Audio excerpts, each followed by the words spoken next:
Go ahead. Hi, Tom Costello with NBC News. Again, welcome back. Nice to see you all. Everybody's been thinking about you and worried about you. And I'm wondering, once you got your feet back on terra firma, what's the first thing both of you wanted to do? And were there any foods you were craving after 9+ months? Go ahead, Sen. Oh, yeah, I wanted to hug my husband and hug my dogs. And I'll say that in that order. But maybe not. No, I'm just joking. But of course, food, something that's just like for home for me, like something that is very, reminds you of home. And my father was a vegetarian, so I had a good grilled cheese sandwich when I got home. So that reminded me of him. Yeah, certainly embracing the family again, but also the opportunity, and I've already said it a couple of times, is just to say thank you to a nation that got involved in all of this.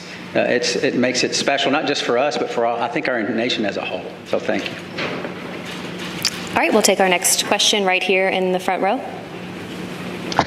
Thank you. My question's for Sunny. When you first got off the plane in Houston, we saw you hug Zena Cardman, and there was a nice exchange. If you could describe what happened and your gratitude towards the crew members who stepped aside so that you'd have seats coming back. Yeah, it's a great observation, so thank you very much. Zena's awesome. Stephanie Wilson, awesome. When this whole thing was unraveling, like my heart went out because it's just sort of like, wow, you're waiting for your space flight, specifically Zena, as her first flight. Like, wow, it's a little bit rough to know that you're going to be moved to a different flight. But at the same time, she is an awesome person, an awesome astronaut. She's going to get the opportunity, and this just wasn't the right flight for her to be on at that moment in time. And so I just gave her a big, huge hug. I told her that I used her Crew 9 shirt when we were up there for a photo op, but I packed it back up real nicely and put it in her stuff. And little joking aside, I just wanted to really tell her thank you for taking one for the team, and that's what our office is about. But she needed to have that acknowledgement. Okay, we'll take one more question here in the room, and then we'll head to our phone bridge. Hi, this question is for Sunita. I'm Jeff Saperstone, by the way, from NBC in Boston. A lot of people in your hometown, in Needham, they've been watching this. Go Sox. Bit by bit, every moment, yeah. Everybody at the elementary school, there was a big watch party for you when you came home. What's your message to them?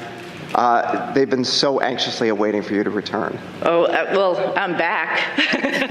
First and foremost, we were always coming back, and I think people need to know that, and we're back to actually, share our story with so many people, because, it's like you all mentioned, it's slightly unique, and there's some lessons learned to it, and part of that is just resilience and being able to take a turn that was unexpected and make the best of it, and I think that is the biggest thing that I want to, pass down, particularly to kids who think that their life should be the straight arrow to what you want to do, and you're just going to get there. Well, sometimes it takes some turns, some rights and some lefts, and you just keep focused on your goal, and other doors might be open for you. So I think that's the biggest message.